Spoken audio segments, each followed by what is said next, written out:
Eh?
Good morning, beautiful people online. Good morning, everyone here present for today's OEQA Professional Workshop Series. We've actually come a long way for this series, about 2 to 3 months now. We have just about 21 participants online now. Miss Christine or Miss Titi, should I wait 5 minutes before we get started? Should I wait for more people to join in before we actually get started? Mrs. Oshobu.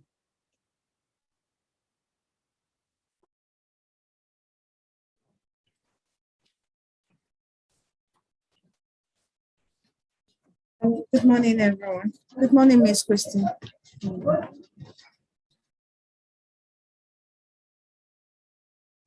What do you think? Should we get started right away? Hello, I think we should start. Okay, all right. I'd like to acknowledge the Director General of Education Quality Assurance. Good morning, ma'am. Good morning, Miss Christine, our Mirai partners all the way from UAE. Good morning, our esteemed school leaders here present, all directors of Education Quality Assurance present, all evaluators present. Good morning. Welcome to another series, another module of the EQA Professional Workshop Series. This is the third series in the row. And this today's training or today's session may be the last module in this series. So you probably watch out for more of our trainings. Please do know that we can download for free all the past modules on www.lagoslearnstogether.com. And you can also check on our OEQA YouTube channel at OEQA Lagos. Without much further ado, wait for the Director General's welcome address. But while we wait for DG, Miss Christine, maybe you can give us an insight as to what we are having today, ma'am. Absolutely. So it's actually, if you can also give me one moment, I just realized my battery is on the low side, and I have a full house today, so I've been kicked out of my office and I'm working upstairs. So if you don't mind, I'm just going to turn off my video and mute myself for one moment to grab my charger downstairs, and then we can get started. That'll give the DG a moment too as well. Apologies for that, everyone. Okay, absolutely. While we wait for that, please let us have our introductions in the chat box. Let us know where you're joining us from, what school you're representing, or the district, or where you are, your name and where you're joining us from. Please let us have that in the chat box.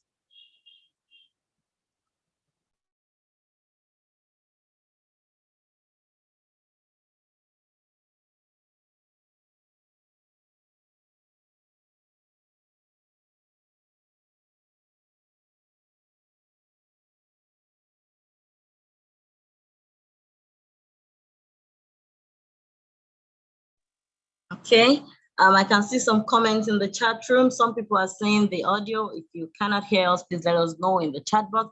But I think the majority can hear.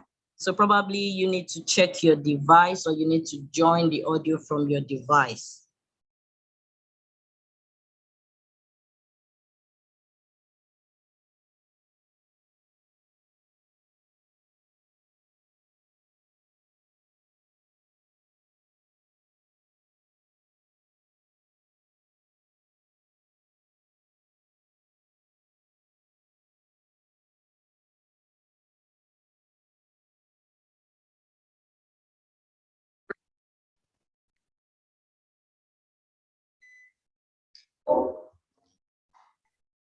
Okay, very well. I can see comments. Okay, Miss Christine, we have DG now. She's online. DG, good morning, ma'am. We've done the usual introductions before you joined online, but we await your welcome address for today's session, ma. DG, ma. Hey, good morning, everyone. Good morning, Miss Christine. Good morning, the whole house. Thank you for joining us today. I just want to confirm, this is not the last session, right? We have one more session. Is this it? Oh, this is the last in this series, ma. Okay, so my welcome will be a little bit more than it normally is. Welcome to this particular session today, focusing on recommended policies. Now, I believe we've done about 13 sessions in all, and it's been a huge learning opportunity for the office, even though we are the ones giving out the trainings. It also shows in many ways the resilience of the state. We didn't know what to expect. We had these sessions and we didn't really know how people would respond to them day in, day out, having them about twice a week. And continuously, we have seen really great numbers throughout. And this is impossible without those of you that have continuously been a part of, I would say, PD with the DG family. So I really want to thank you, the participants, our school leaders, our teachers, everyone, our evaluators. Oh my goodness, our great evaluators. You have been incredible. I know how challenging it could be to do an online training and do it continuously. So I want to thank you for making this a success. It has been successful. We've learned a lot and we will do better next time. I also want to thank, I know I'm supposed to bring this later, but I just can't, Mrs. Nasser Gotzi of Mirai Partners. I want to thank you for your support, ma'am. You have been with us from the very beginning and we are so great to have you as part of our family. I don't think we've given you a Yoruba name yet, but I know your son is Babatunde. We've given your son Babatunde, right? And of course, I want to give my wonderful team a huge shout out for ensuring that this happens. It happens on time, most of the time, internet, all the things that are needed to make this work. Definitely, it's not something we as facilitators can do alone. So I want to thank you all before we get into the nitty-gritty. So this is the last of the year. I won't say it's the last finally, but it's the last in the series and the last of this year. So we're going to be talking about recommended policies, why policies are important, not just from a QA perspective, but at the end of the day, when it comes to the provision of quality education, why keeping the end in mind, keeping these policies at the forefront is actually very important. I will create an enabling environment for you to do the wonderful work that you do. So without further ado, have we gone into the ways of working already? We were just about to before you joined in, ma'am. Okay, so ways of working is always the same. We want to make sure that we're present and we avoid distractions as much as we can. I hope you can hear me. I decided to use an earpiece today. Maybe it's a little bit better. Okay, great.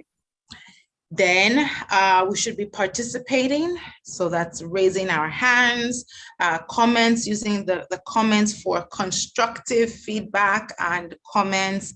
And then please, please, please do the activities. The only way we will be able to make these better is if we are getting feedback as to how you're engaging with the activities we've put on ground, so it will also help you, it will give you a glimpse as to what it would be like when you are cascading this training to your other stakeholders, be them teachers, be them schools in the case of evaluators. So let's get moving.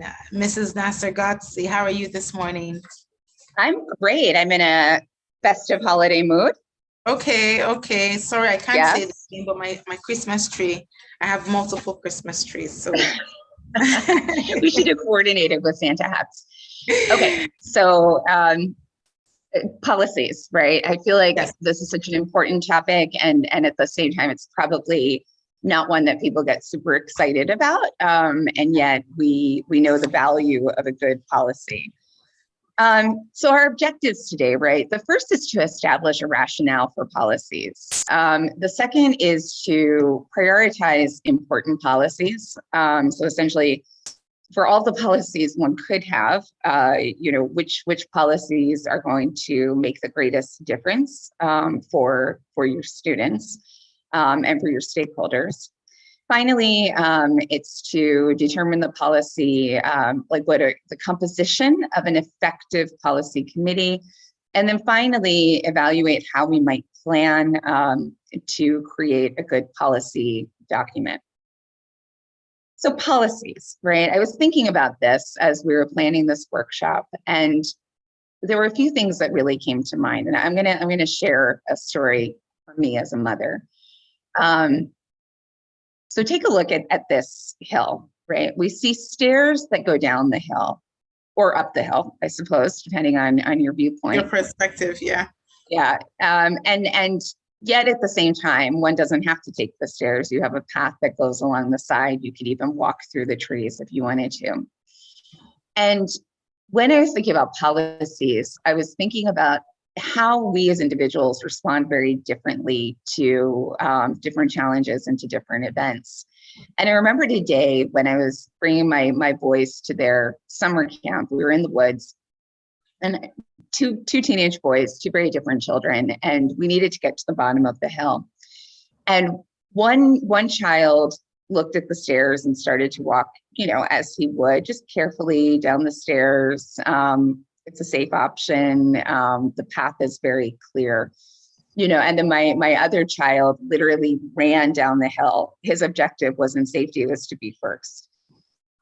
There's nothing wrong necessarily with either one of those approaches, but when there's no clear path to take, the pros and cons are of which path you end up taking will depend more on a person and less on sort of the overall good of an event or an organization. So I want you to reflect on yourself for a moment. Are you someone who walks down the stairs, or do you run down the hill next to the stairs, right?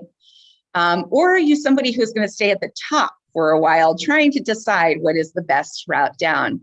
None of these are right or wrong, but it's more of a moment to check in with yourself. My instinct, by the way, is to be someone who runs and gets down first, right? That's who I am as a baseline.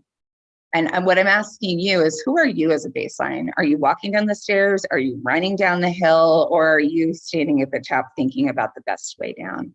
And I just want you to share that in the chat. Yes. Run down stairs or wait. Are they able to share? Okay, yes. Okay. In the chat. Yes, in the chat would be ideal.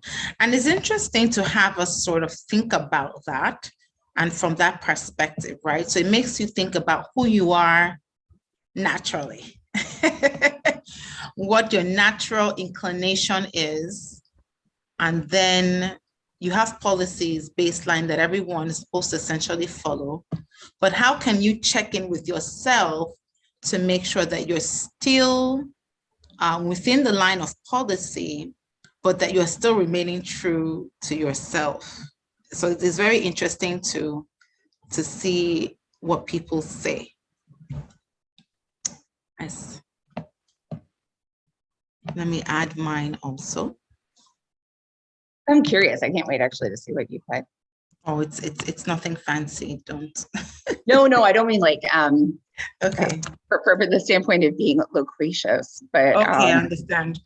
I'm just curious which of the three options you would go with. I was trying to predict and I couldn't.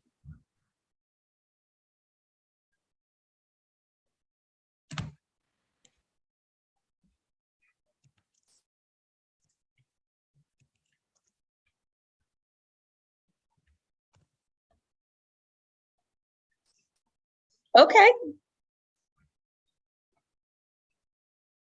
Awesome. I love these responses. So I think we spoke to this a bit, but I brought this up in the case of policy because the truth is we're all very different in the way we see challenges or even decisions to be made, such as how best to get to the bottom of the hill. Some want to take the clear path. Others want to rush to the end. Still others may actually spend too much time considering options. And in principle, there's nothing wrong with this, right? But when we're thinking about policies on a school level, policies ensure that we actually have a clear pathway, that you don't have a wide range of decisions being made or that kind of paralysis that keeps you from making any decision in a moment where you need to be making the best decision for the greatest many. And while that's true in any form of decision making, it's especially true in a crisis. Some people want a well-sanctioned plan, like a policy, right?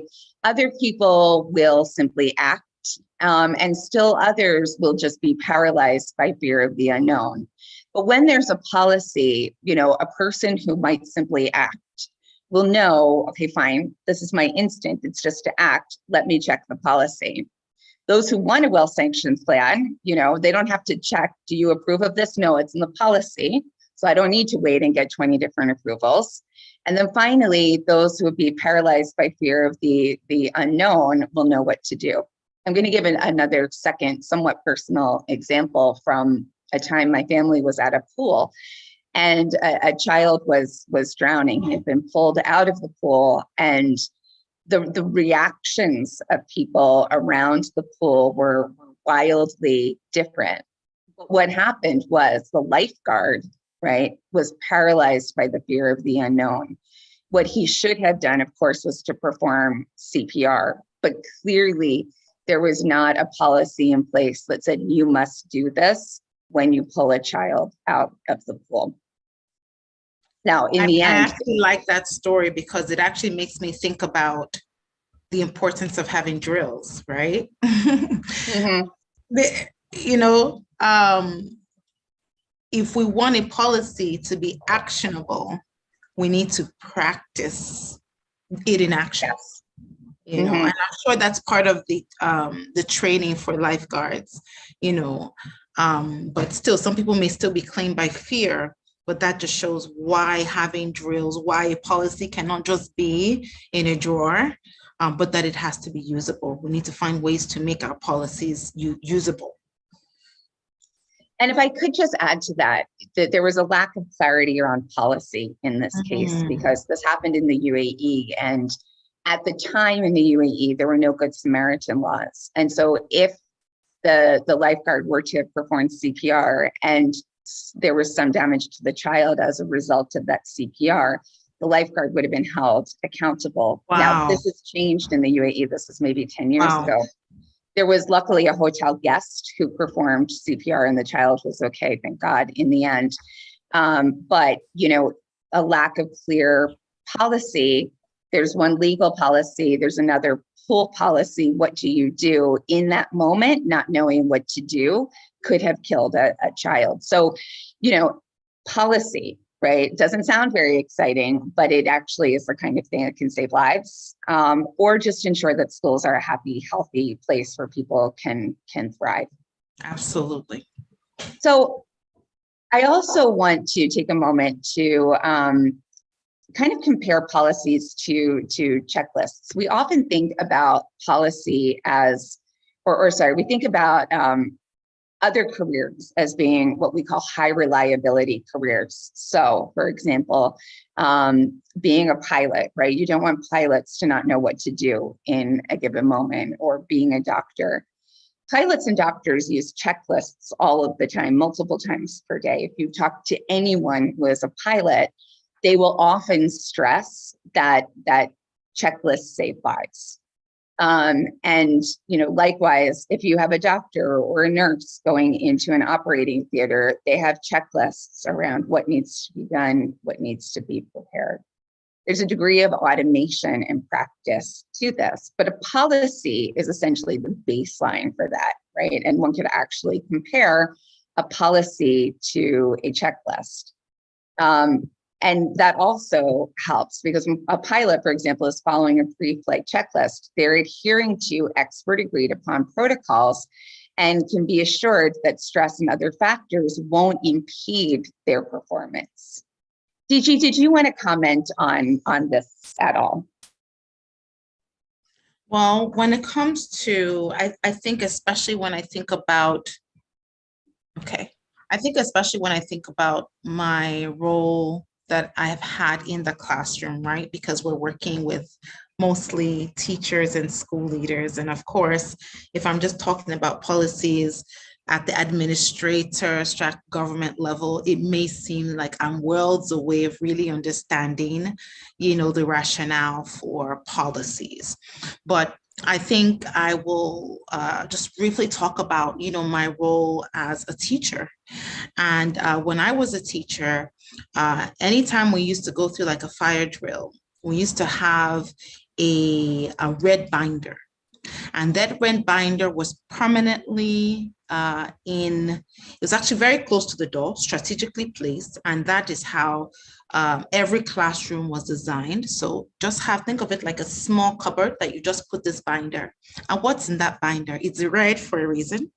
And then that binder had the nominal roll of students, number of students you expect to have throughout the day. It had a blueprint of the school. So in the event of an emergency, you know exactly where to go. It had the muster points, everything in the event of an emergency where we had to lead, where I was charged with leading students out in an emergency situation, parent information, everything was in that binder. So it was the reason for that, policy. That policy was in action. So when we would have a fire drill or when we would have something that seemed like an emergency, when you hear that bell, I don't have to worry. I know exactly what to do. We knew exactly what to do. So, Christine, you did touch on this, that in times of emergencies or high stress, you may not know what to do. So it's very important to, number one, have the tools available for use and know how to use it before an emergency happens, number one. So have that tool. And then number two, have the policy in place for use and be able to practice that through some sort of drill.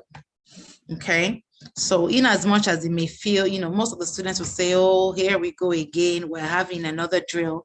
But in the event that something happens and we are not aware that it is a drill, you don't know what it could be, it's very important that everyone knows exactly what to do. So I think for the school-based level is really just thinking about these policies are, at the end of the day, is to ensure the safety of everyone at the end of the day. That's what it's for. Yeah, absolutely. So like a checklist, right? These are the things that a good policy will do. One is to reflect industry standards, right? And our industry in this case is education. The second is to comply with regulations. The third is to be clear and simple, right? It needs to clarify exactly what should happen. The fourth is that it should guide, allow people to know what to do during a time of high stress. And the fifth is to ensure a degree of consistency, across the actions of stakeholders within the school. TG, did you want to comment specifically, oops, sorry about that, on the matter of complying with regulations? And talk Yes. just a little bit about how people would even know what needs to go into these policies. Okay, I think oftentimes at the policy level, at the legal policy level, right? The first thing is, okay, we have a law, we have a policy. And I think oftentimes what we need improvement in is ensuring that these policies are usable, as I've mentioned before. One policy that has done a really great job at doing this is the Lagos State Safeguarding and Child Protection Policy program. So we know that within the country, we have a general, policy, and within the state, we've localized it. But what we've gone further as a state to do, and I believe this was done in 2016, if anyone sees the reporting procedures for child protection, it shows that at every single level, it has broken down the policy. So why it is needed, who is the stakeholder, what is the role of every single stakeholder when it comes to child safeguarding and protection. There are templates that are embedded in that policy. So we have a policy, number one, and then there's this reporting procedures, sort of like an add-on specifically for schools, because we know that, I believe as educators, although it's not the Ministry of Education that it was under the Ministry of Justice, and I think they have done a phenomenal job. Because if you want to ensure compliance, you also need to think through and put yourself in the shoes of the person you expect to be compliant. What questions will they have? What circumstances may change the outcome, right? So I think, these components that are reflected here are very all-encompassing, right? So it needs to be able to reflect industry standard. What is the government stand when it comes to something like child safeguarding and protection? What is that, Then number two, how do we ensure that people are compliant? What avenues can people use to be compliant? Are we requiring them to do a training? Are we requiring them to localize the policy to their school or to the teacher? How are we going to ensure that at the low level it's compliant? How is it going to be clear and simple? Okay, I'm not a lawyer. I don't know about anyone here, but I'm not a lawyer, right? Although I probably, I should probably consider it, because if you want it to be usable, then it cannot have jargon that the people don't understand. It has to have the language that the people that are expected to comply will clearly understand. Okay, if I do A, then this will happen. If I do B, then this will happen. It must be clear. Then it also has to serve as some sort of guide. Okay, so allow people to know what to do during high stress times. So in the event that you're not sure if a child protection has been breached or not, or if you're not sure if it's neglect, in that policy, they have been embedded that you don't need to be sure. You just have to have a suspicion. You just have to have a suspicion that something is not right. Right? So it's made it very easy for someone to say, is this something I should report? I didn't see it. And the girl denied it. She didn't tell me, but my gut is telling me something. If you have a suspicion, then you are mandated by law. You're a mandated reporter if you work with children to report.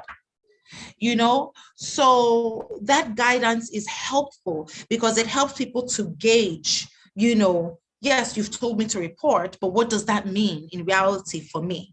And in this case, it means if I have a suspicion that something is wrong, then that's enough. Okay.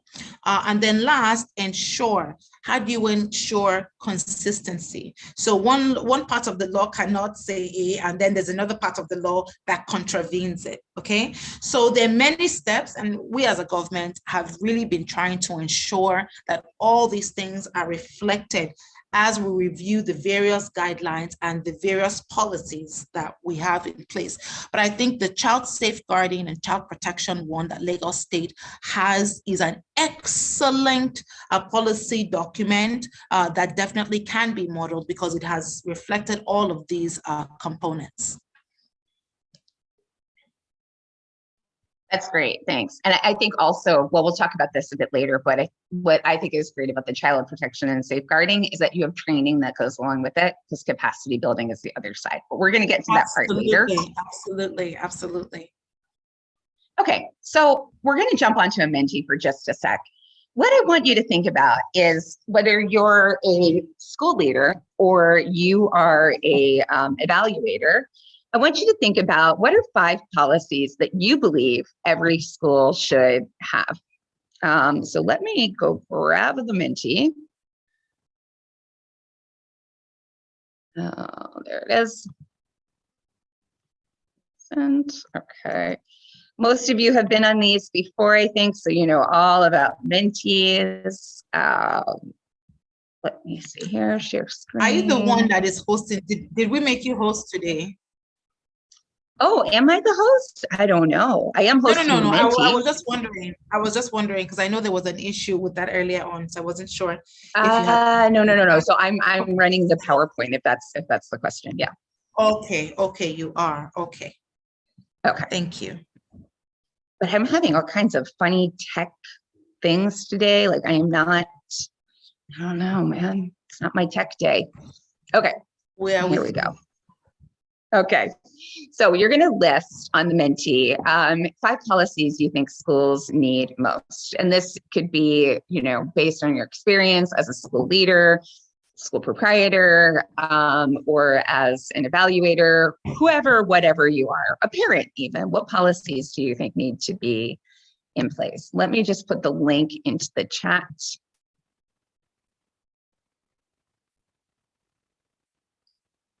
There's no end to policies that in principle one could have. What do you think matters most? While you're filling that, I'll just share another kind of anecdote from my professional life. When I did my principal certification, I was a grade 3 teacher at a public school in Philadelphia. And it was a new public school. It had opened, I think I was there, and that was its 3rd year of opening. And we did a module on law and policy for my principal certification. And in the process of doing that, I actually realized there were so many policies that we should have had as a school that we simply didn't. Like, we had exceptionally few policies outside of attendance. Wow. Oh my goodness. Wow. Yeah, I know. And you kind of, and this is a high performing school as well. Even in its 3rd year, it was pretty high performing. But you realize that it led to a lack of clarity. Very simple things. How should cash be handled in a school? That was not that anyone was doing anything inappropriate with the cash, but there were so many different ways of handling cash. And at one point, a teacher was collecting money for a field trip. That money got the waters get muddy. The waters get muddy. When people have to sort of dig into themselves and think about their personal values and how that would come into play in a professional setting.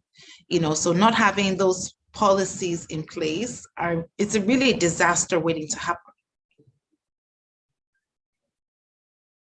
And with the money handling, we had a lot of field trips at the school, and most of the teachers would actually keep the field trip money in their classrooms until the day of the trip, and then hand it over for the buses. And the reality in this was that very frequently, well, not very frequently, but a few times, the money would get stolen from the teachers' classrooms. And then whose responsibility is it? Exactly. Is it the schools or the teachers? So it gets muddy. But I'd love to see these responses up on the Menti. I'm going to be quiet for a moment so that you can pop them up there. I'll even do my own, because I'll do it from my phone. Thank you for taking us on a journey today.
So how do we know how far everyone has gone in participating?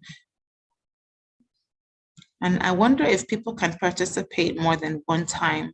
I think they'll have to go back and come back in.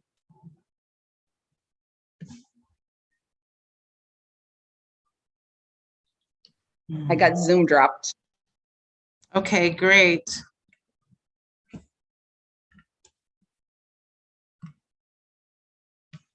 I'm curious what the no seniority means. Did you?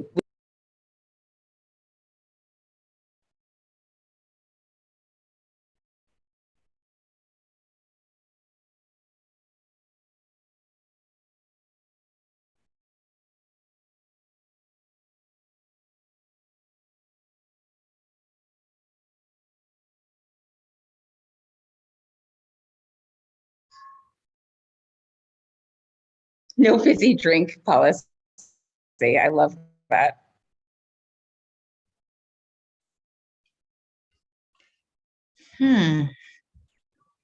Child safety, child What protection. is the no seniority, DG? I think the no seniority may be, the way we have our secondary school set up. We have junior secondary and senior secondary, and typically seniors are allowed to essentially haze juniors in school. It's it's been seen as a rite of passage over time. So maybe if you're in boarding, they can tell a junior to go and buy something for them at the food place, or they can tell them to go and fetch water for them. Generally speaking, I think anyone that has gone to school in Nigeria has gone through that at some point, but maybe thinking through where it could potentially lead, it may need a review.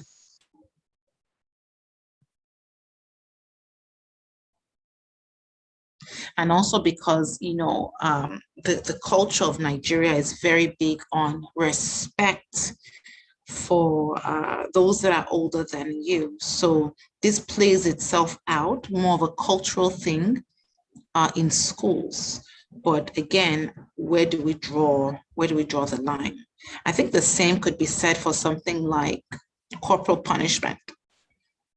Corporal punishment also is something, when you have policies that have been a part of the culture of schooling and education for so long, and it's part of the culture of the society, where do you draw the line?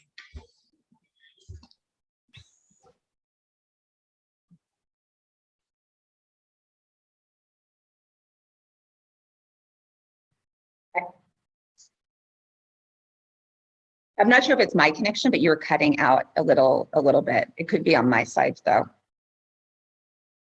Oh, am I cutting out? Okay, let me just make sure that my alternative source is working.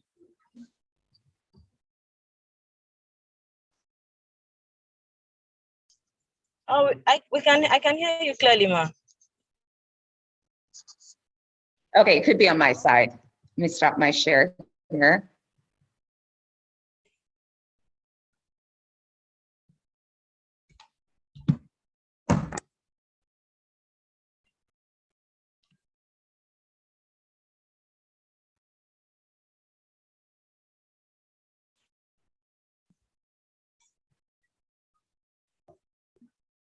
Very interesting policies I saw on the Menti. Absolutely. Oops. Remember, policies can be big or they can be small. Miss Christine talked about even cash being collected, so they could be big or they could be small. Yeah. DG, do you have any comments on the policies you see listed off here?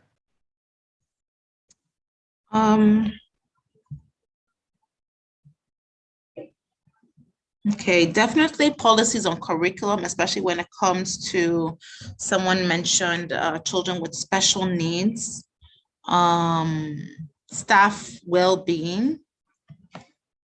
And those ones are things that I'm pointing out that they may not be at the government level explicitly, stated, that may need to be explicitly stated somewhere, either at the government level or at the school level.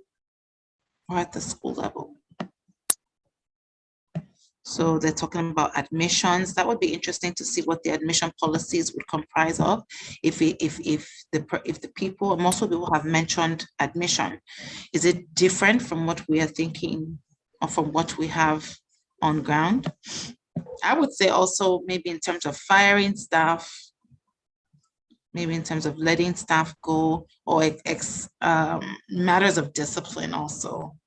Matters of discipline. Dressing policy, okay. Punishment and reward. Some of these things are embedded in multiple things that or documents or existent. Many of these things are existent already, but are they usable? That is the question. How usable are they? Okay, so I think that also speaks to what we're going to look at next, which is the point of not necessarily wanting to have policy overload, right? Yeah. And you get to a point where you may need policies about policies. And so, sometimes to have too many policies is actually ends up becoming detrimental, especially when it comes to training on how to implement these policies, right? So I found this. It was a list of prospective policies for schools. Just take a moment to look. I mean, on one hand, I actually found this list helpful and interesting because in looking at it, there were a few policies I saw where I thought, honestly, I hadn't thought about that, but that's actually a really important policy to have. So for example, child gone missing on or off site policy. That could be an incredibly important policy to have and one that I wouldn't have thought about. My own younger son used to frequently go missing on his way home from school. And in the early days when he was young, I would call the school and say, do you know where he is? I don't think they had a policy in place, but a policy very well could have been if mothers call asking if I know where their child is lost in the neighborhood after school, I can tell them that I don't have to worry about that, right? But if are there cases where you would? On the other hand, I don't know that it's important to have a drones overflying the school policy, right? Maybe, right? But I think that's e-safety policy, yes. Emergency lockdown policy, absolutely. But I look at the drones and I'm like, well, okay, maybe that's not something that we need to have a policy. I really like this because it becomes a menu. And I think as government is really thinking through what are the have-to-haves, what are the must-haves, and then what are the nice-to-haves, what are the nice-to-haves, right. So at least we know that there's a minimum standard that schools are expected to adhere to. Of course, we are saying minimum, but please go above and beyond that minimum. And it's good, like you said, because having that checklist, having these policies in place, when the issue comes up, is like, okay, I think there's something on page 36. Let's see what the document says. So you have some place to start. When there's no place to start, it is disastrous. It is completely disastrous. It's too late, right? Oftentimes it's too late. Hello, Ms. Christine, can you hear me? Maybe it's my internet. I don't know. No, I can hear you. We can hear you, ma. Okay. I just wanted to be sure. So I think it's on my side. Okay, that's fine.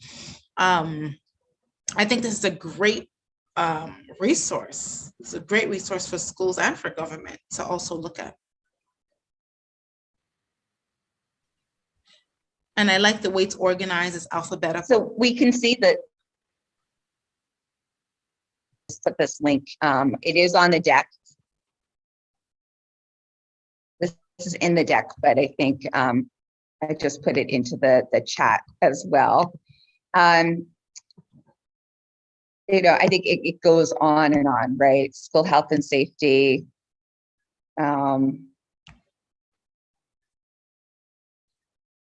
Continuous school improvement policies.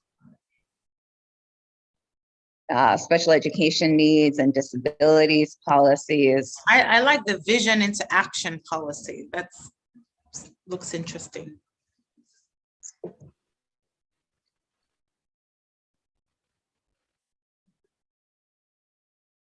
Mental health policy. School policies. And I like that at the very beginning, it shows statutory policies. So that goes back to the minimum requirements. Yeah, absolutely. And then we go into more curricular policies, early years policies,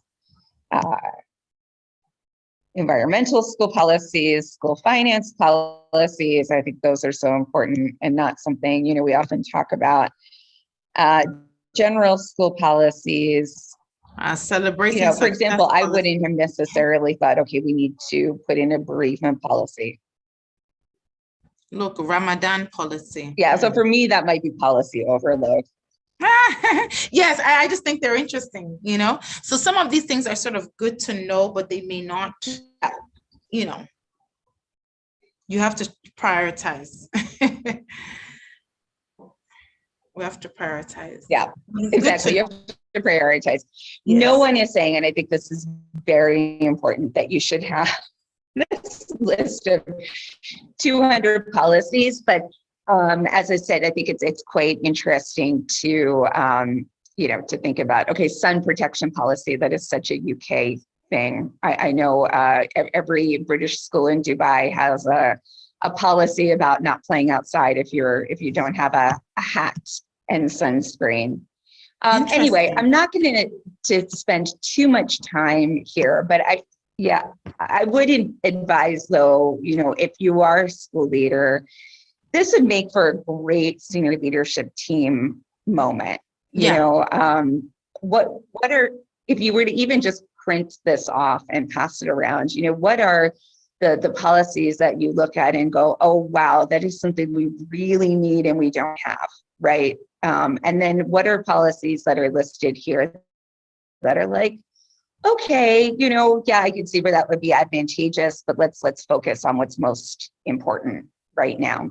I think I could give an example with the school personnel dress code policy. I was at a school not long ago. Them in soft copies, but I believe the link is already in the chat box, so you can just take it from there. And it looks like you may have to pay for these policies. It looks like, yeah, if you want copies of all these policies, unfortunately, you do have to pay. You have to pay. So I'm gonna pause here. Just give me one moment, because there's something else I wanted to get up.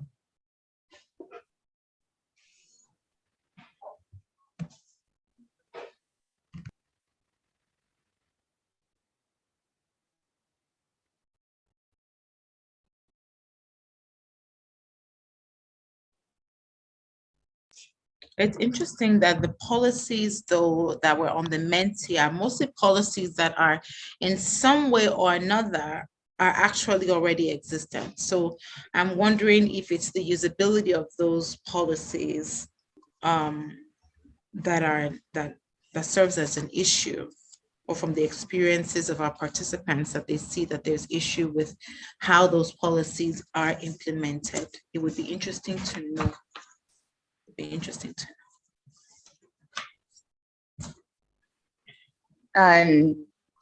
Just give me one moment here. I'm going to reshare my screen.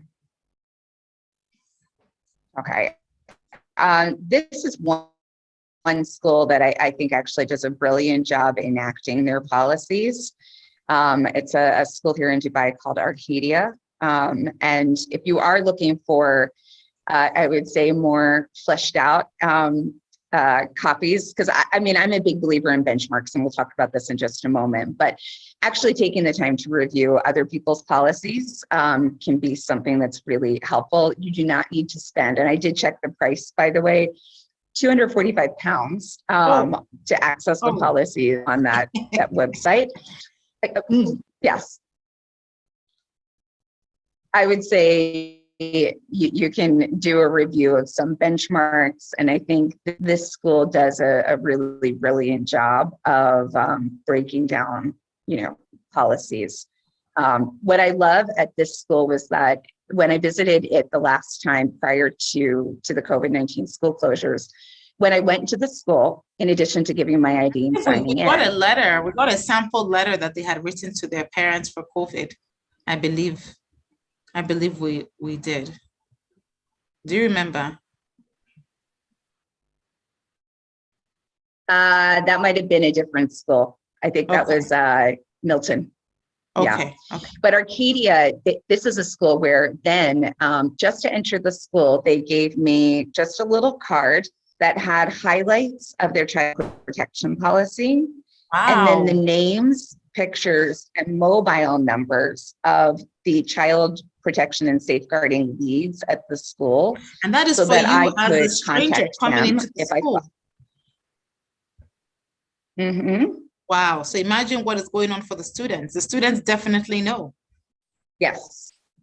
Yeah.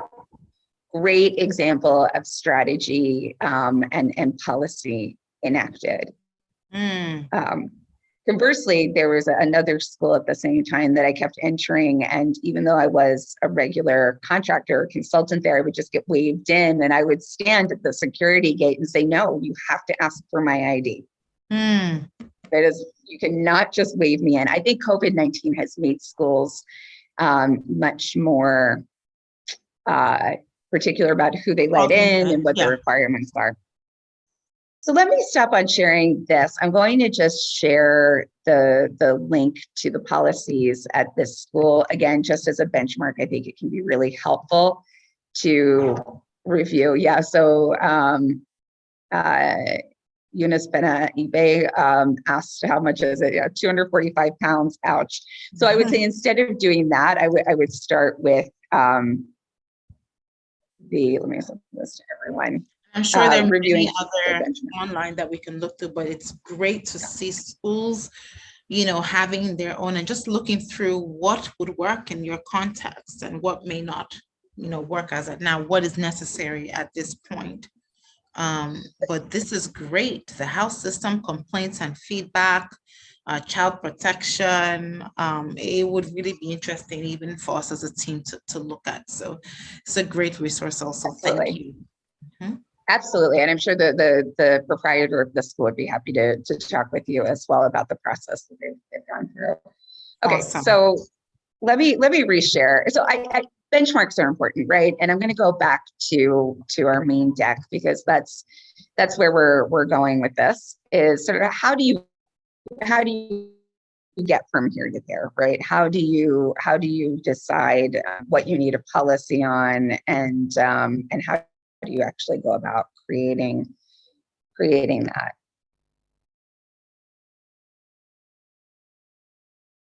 Okay, so first is the question of what is this process? What does the process actually look like? Guys, if it's out, sorry. Okay. Fine. That's sorry. Fine. I have a very full house at the moment. That's fine. Okay, so the process, right? The first is to establish a committee, and it may not be one committee for all policies. You may have different committees for different policies. And on the next slide, we'll talk a bit about how you do that. We'll double click into some of these. The second is to review relevant laws and benchmarks if you or the policy team are unfamiliar with them. The third is to develop a draft policy. The fourth is to workshop that policy, to really review that policy with relevant stakeholders. Then it's to make changes to the policy, then to disseminate the policy and providing training or capacity development if required. And then finally, to implement the policy and to review periodically. And we'll talk a bit about that periodic review as well. So I'm going to share this concept of the right committee. And I'm quoting a professor who ran a program that I went to on school design. An effective committee should include the fewest number of people to ensure the correct range of expertise influence the project, or in this case, the policy. Why would we say the fewest people? This is not to say that it's necessarily a small committee, but that you have only the minimum number required to do the work effectively. If you have too large a committee, what happens? Right? If you have too large a committee, what are the issues? Too much time spent in discussion, an inability to actually be able to come to. In the chat box? Should they put that in the chat box? I think it would be interesting for our participants to put. Do you want them to put that in the chat box? You can. I was posing that, I suppose. Sure.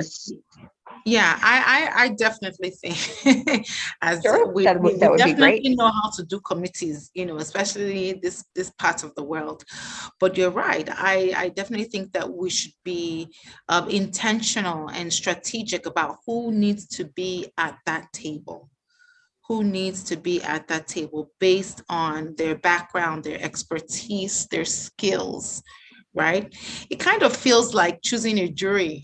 And so when you want to choose a jury and they say, they want to make sure there's a right mix of people to come to a conclusion that is not going to be biased, So I definitely agree that it's not necessarily that it's small, but that you are, and oftentimes it's small too, not too large, so that there are not too many hands in the pot and that decisions can effectively be made with all the things, whatever the terms of reference of that committee is, that they're able to reach a conclusion based on those terms without fear or favor.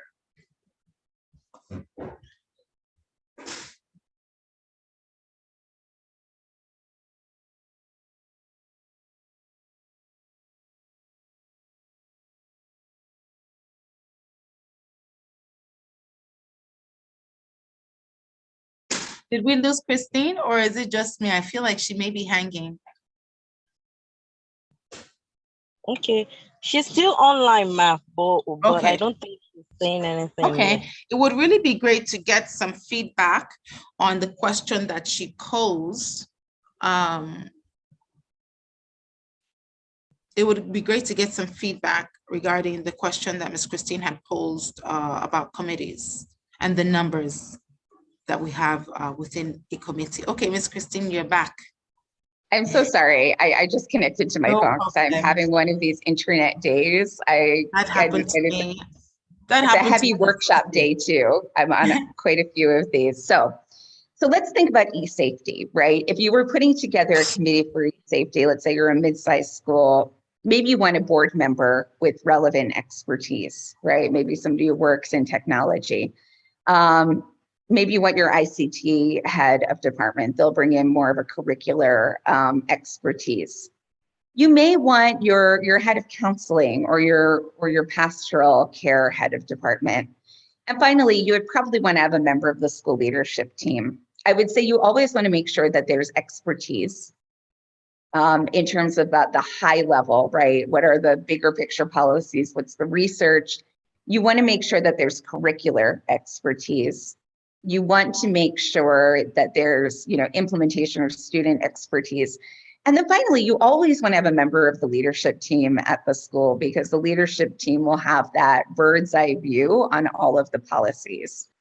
And And I love what the DG said about a jury, right? If we think about a jury trial in the US, you have 9 people in the jury, not 29 people, not 39 people, 9 people.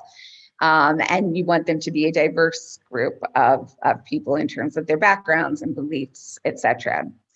So, and the same could be said for a committee. If you can do the committee with 4 people, do the committee with 4 people. If you need 6, do it with 6, but don't know that 6 is a requirement and then say, fine, we're going to do 12. And the reason why is that it's not just the committee that's feeding into the policy. The committee is drafting the policy. And in the process, as we previously stated, they need to be accurate, reflective of the law, clear. It should make sense. They should know what this looks like in context. Exactly. Distinct. Just like the committee shouldn't be more people than it has to be, the policy should not be more words than it needs. And then on the right side of the law, any sort of relevant policies, government policies and laws should be consulted. Should be pulled from, exactly.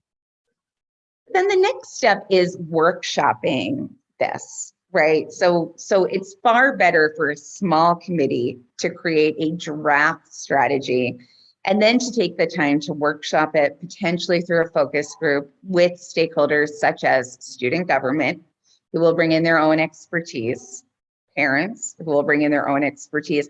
I was tempted, I have to say, to put parents on the committee list, and then I thought, unless it's something like parental engagement, you're probably better bringing parents into the draft review stage, or unless you know that they bring in a particularly unique skill set or expertise. And then additional teachers, maybe it's the ICT HOD who's on the committee for this e-safety policy, but maybe you want to bring in 2 teachers from primary, junior school, and senior secondary school for the review of this policy. I think with policy also, in terms of the review, and it's interesting because you've just sort of gone through in your mind, you've had to make the decision at what point will you add certain stakeholders. And I think oftentimes when thinking through a policy, if you prematurely bring certain stakeholders, it may not be in the best interest of the goals or the terms of conditions. So I mean the terms of reference. So it's really good that we have something to think through the why. Why should this person be here at this stage? We should be able to defend the placement of each stakeholder as per time. Another thing I wanted to mention is that it would also be interesting to have, especially when it comes to policies concerning children.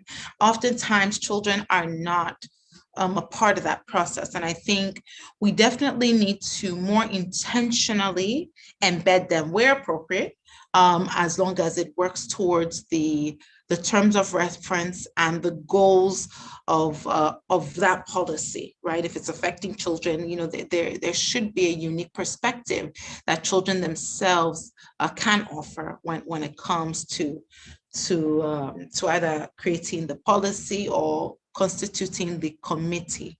So I just wanted to add that, as a government and even as schools, we need to more intentionally embed our biggest stakeholder, which is our children.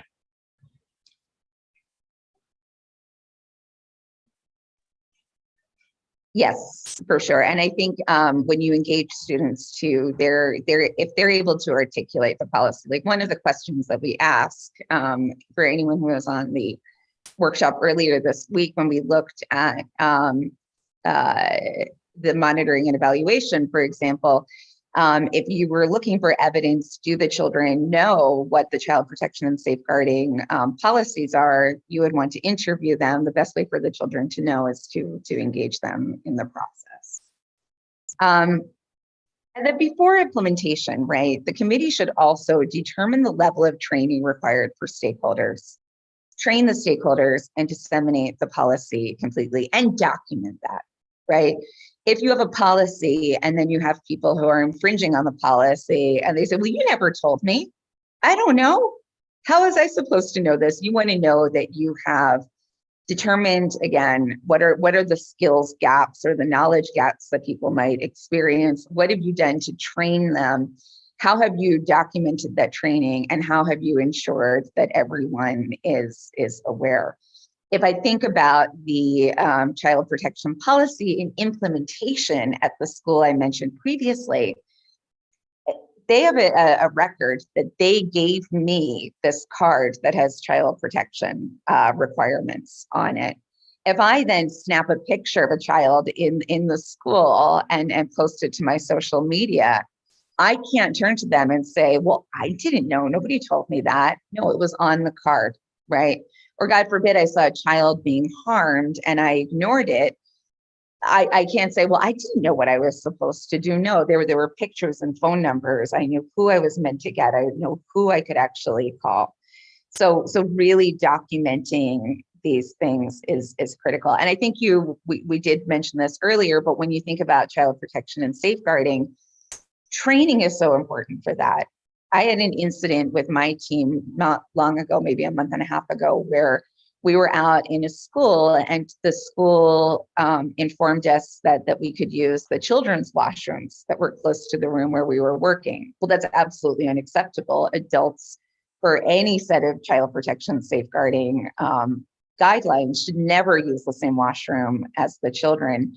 So I told my team, no, actually, you can't do that. But for me, when I realized that was something they didn't know, I've actually enrolled them all in an online safeguarding course. You actually have a safeguarding course, right? Yes, and we so do. That's great. And you document that everyone has taken that.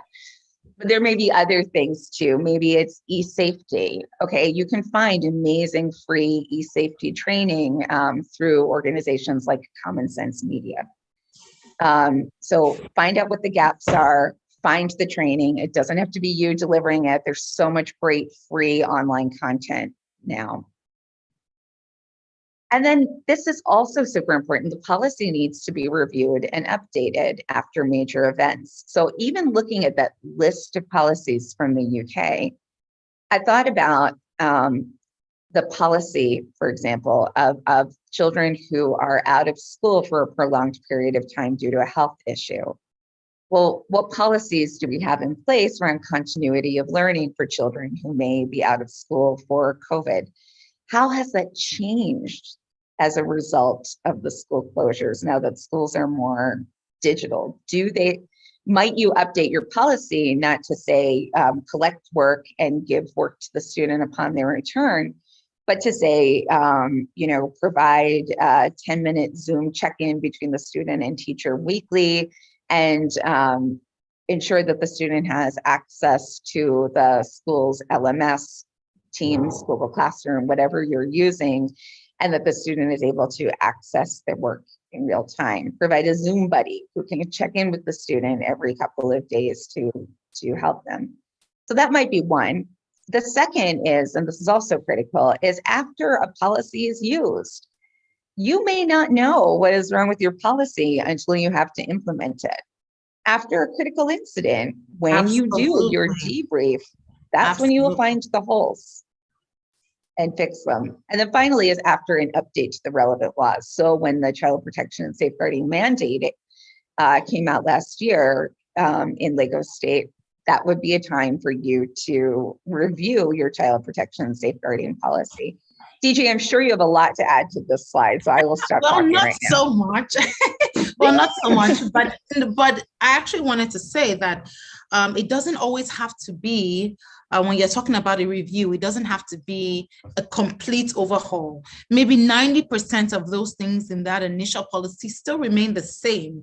It could be, like you said, after a major event like COVID, 1 or 2 places need to be sort of reviewed or changed.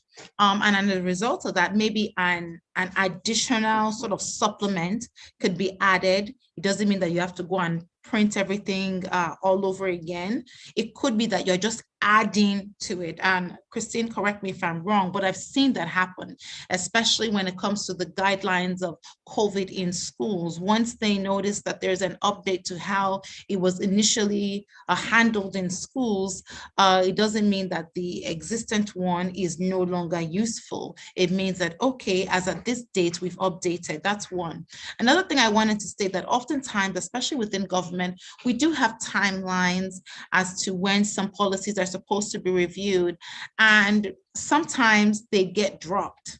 Sometimes they do get dropped, maybe a change in power, a change in leadership, so I think it's also very important, especially when we're working with government, right? And I think the same can be meant for school, because principals change also. So, but if you have it embedded in your system that maybe every 6 months we need to review our existing policies, right?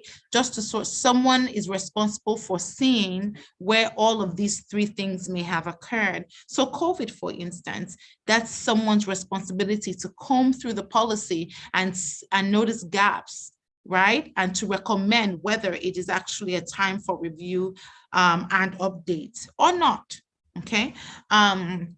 So, because oftentimes the policies do get dropped. It says maybe the policy is supposed to be done every 3 years, but if we're not paying attention, if the review is not embedded into how things are done within the entire organization, the truth is it may never get done. So it's very important for us to be intentional when we're thinking through a policy, and that it's not just a knee-jerk reaction as to what happens or what is happening in the news or something happened, that we have a time that we are continuously reviewing. And it may not be the whole entire team that is reviewing. It could be a very small subset of the committee whose responsibility is to keep abreast to current events, to keep abreast to incidents, to keep abreast to updates in laws. And once that happens, is bringing it to the attention of the leadership that, you know what, we need to review.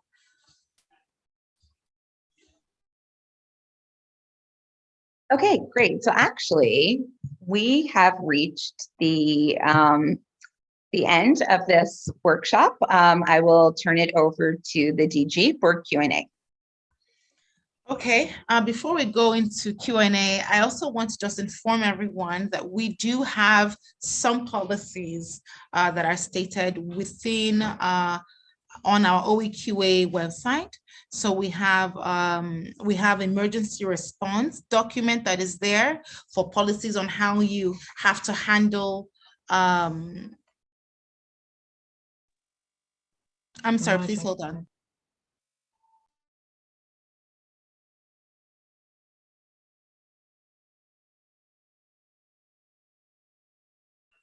Okay, so while we await the DG.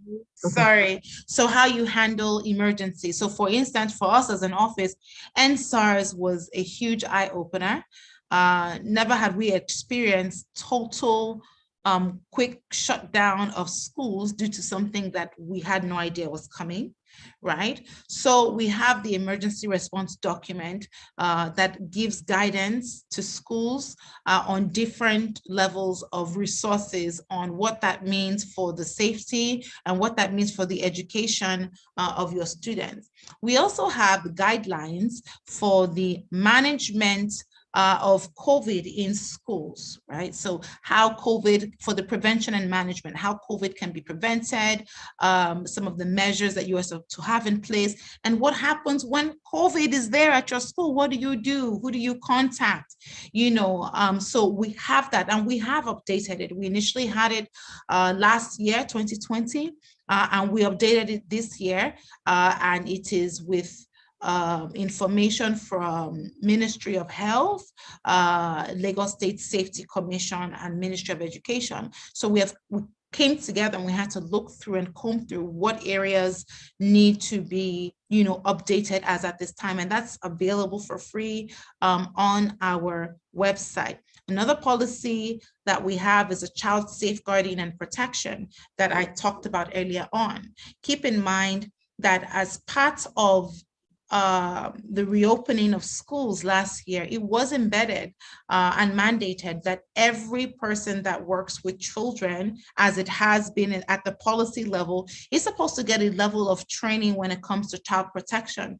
So OEQA has partnered with domestic violence and response agencies to create a free course. It's 4 hours and you get a certificate once you are done, and it has 3 facilitators, okay, about safeguarding and child protection. As at now, we have over 10,000 people that have registered and have taken at least one of the courses. And then we have over 5,000 people that have actually completed the series of courses within that course. So if we can just ensure that the website is posted, I believe it is child safeguarding. I'm not sure if it's childsafeguarding.ng. Let me just give me a moment to pull it up.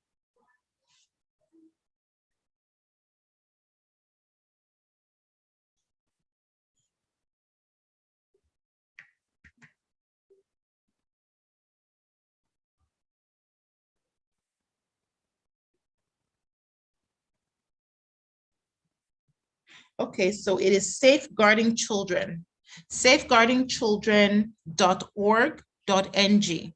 Safeguarding children, please put it in the chat, safeguardingchildren.org.ng. So it's good to know that we're in alignment with, global best practices when it comes to policies. Our policies are definitely not extensive. That we still have a ways to go, but you know what? We're like, you need to have this information, and it's all available for download on our website at no charge to anyone. Okay, so if there are any questions or answers concerning the entire session, Ms. Fauzier, if you could please take over. Okay. All right, so this is the time for question and answer, and I'm sure DG and Ms. Christine will be ready to answer all your questions. Please let us have your questions in the chat box. Let us know what you think about today's course recommended policy. If you have any question on probably a policy you have and you want to know how to go about it, this is the right time. So please post your responses or questions in the chat box, or if you want to communicate verbally with the DG and Ms. Christine, please raise your hand so that I can unmute you to give your contributions.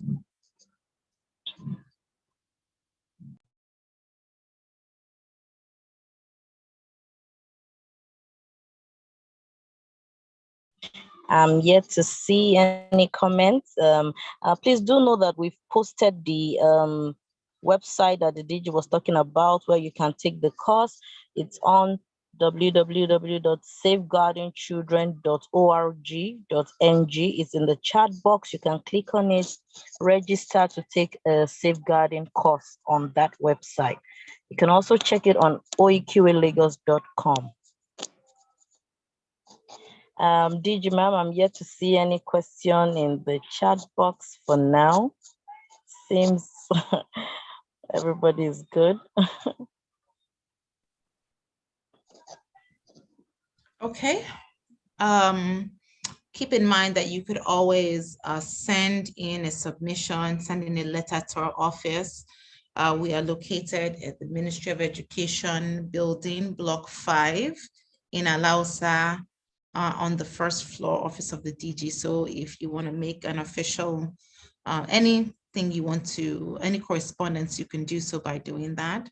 And if there are any questions you have also, you can reach us on our website. And then we also have an incident reporting tool that you can use to report if there are any issues you have or that anyone you know has noticed concerning schools. That incident report tool is on our website, oeqalagos.com. And of course, you can reach us at info@oeqalagos.com and support@oeqalagos.com, if I'm not mistaken, Ms. Fauzier. Okay, someone mentioned policy overload. Yes, so the thing is, only only you can determine to an extent. So there are things that you're mandated by law to do, right? And there are existent laws that we have. Some of them have been buried, but those laws exist, believe them or not. And a lot of the time, we just have to bring them together, those existent laws. So we have the private education institution law, we have our OEQA executive order, we have the education law, so there are many existent laws that occur, that we have, right? And we need to figure out at the school level what your role is in implementing, and that's we're here to support you along that process. The Ministry of Education has also done a great job in ensuring that the policy department is able to help schools to have a better understanding of those things. In addition, it's really thinking through, what does our school need? So what are your legal obligations? What do I have to do? What are my obligations concerning best practices, right? So what makes you, in addition to the minimum standards that are expected, what are those things that is actually just good to have on ground for your teachers, for your students, for your families? What are those things that make sense to have on ground? So on one end, yes, government is definitely guiding these policies, but on another end, it's really the school that is to go above and beyond to make themselves unique and have a competitive streak amongst so many other schools that exist within the state.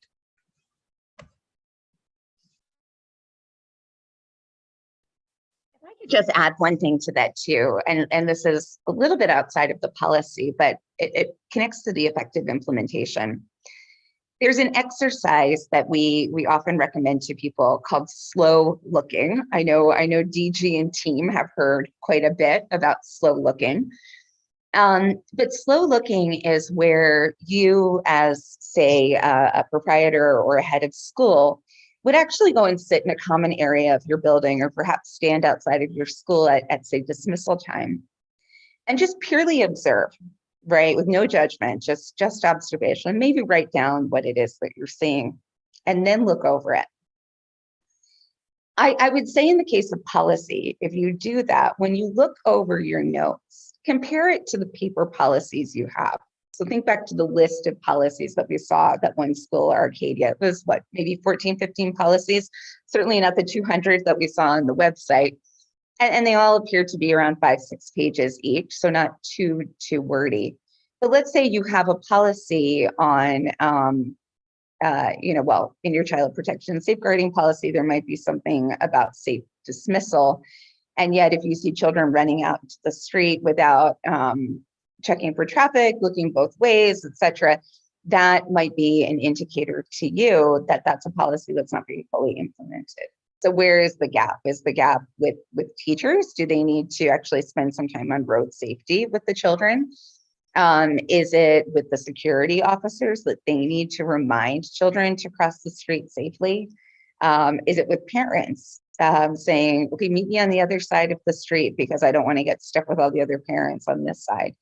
So I think slow looking can actually give us a really solid indication as to how much things are actually being implemented.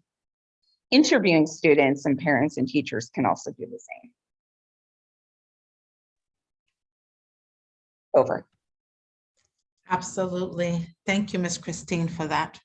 Not sure if there are any other questions.